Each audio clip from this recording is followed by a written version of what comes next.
Hello everyone, I'm Meteorologist Charlie Ironmonger. Thank you so much for joining me today for your 2 p.m. news and weather update from the First Alert Desk. And we've got news out of Greenville to share with you about the jewelry store break-in, that again now the FBI is involved in the investigation.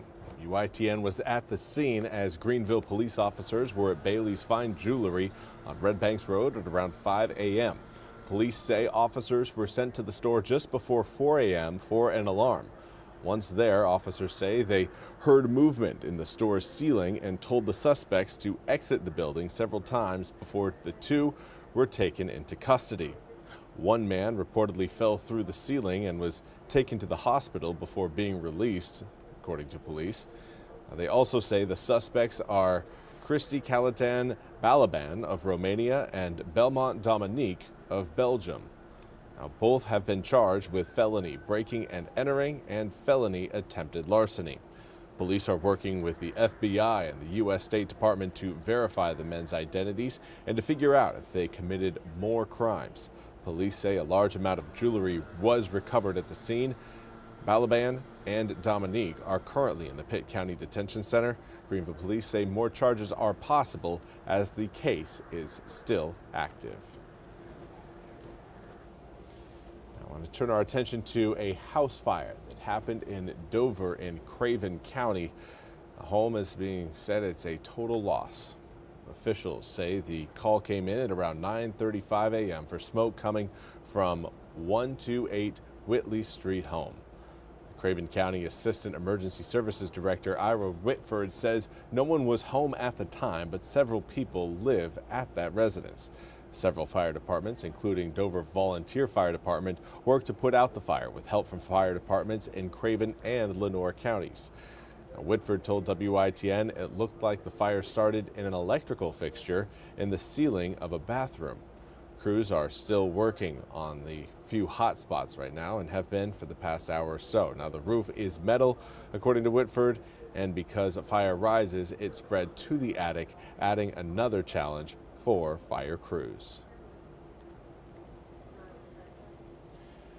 And finally, we want to turn to some good news. Is that this coming Friday, tomorrow, we've got our Eastern North Carolina High School football game of the week. Going to be this football season, WITN will be airing the game of the week on Fridays on WITN 7.2 MyTV and WITN streaming platforms. WITN 7.2 MyTV can be found over the air on the channel 7.2, on Optimum Cable channel 138, and Charter Spectrum Cable channel 1215.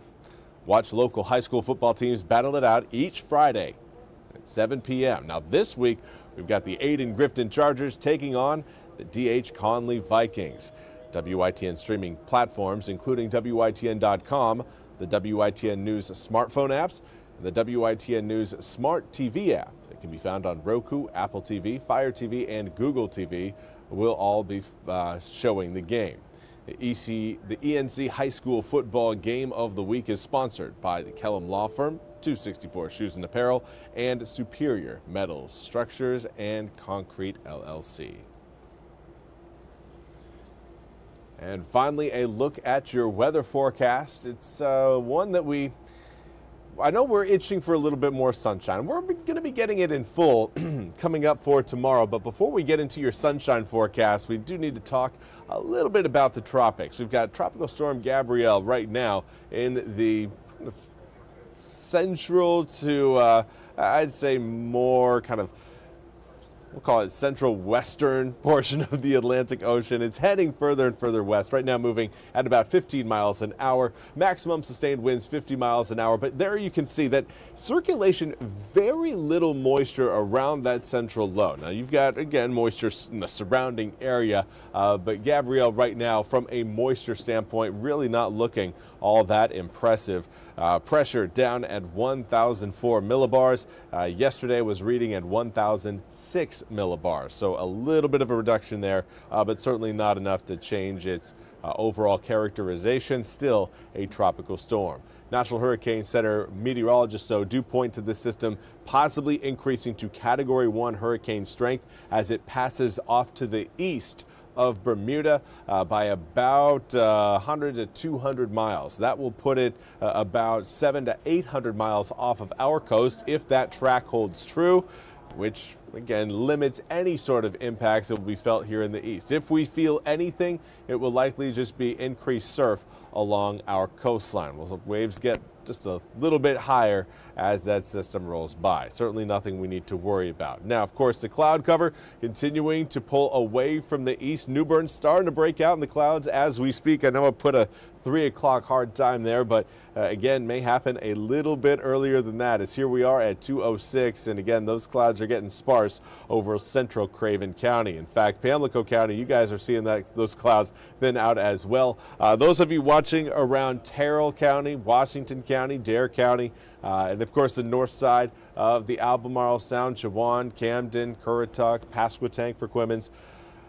The clouds, unfortunately, are going to be sticking around for you guys a little bit longer than just about everybody else in the east. But they are fading. We will be seeing, again, more sunshine as we head into your Friday.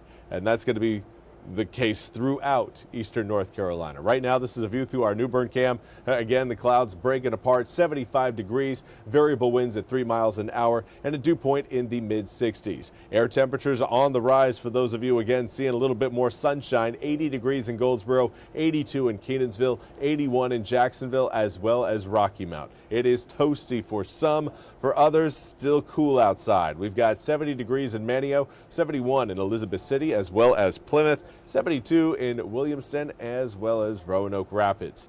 Now, of course, that all comes down to cloud cover, but this area of high pressure will continue to inch its way further eastward, and that will unlock more and more sunshine as we head through the next 48 hours. An area of low pressure, though, will form off the coast of Florida and gather up some moisture before sending some of those drops into eastern North Carolina's coastline as we head through Sunday, Monday, and potentially even Tuesday.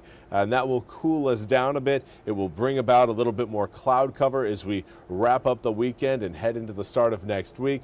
But we're not going to be seeing any sort of other impacts from that. Just a few spot showers, occasional rain along the coast. Some of those drops may work their way a little bit further inland than, say, just on the eastern side of 17. Some of those areas west of 17 may see a couple drops there Sunday and Monday, but the rain chances, again, noticeably higher as you get further eastward.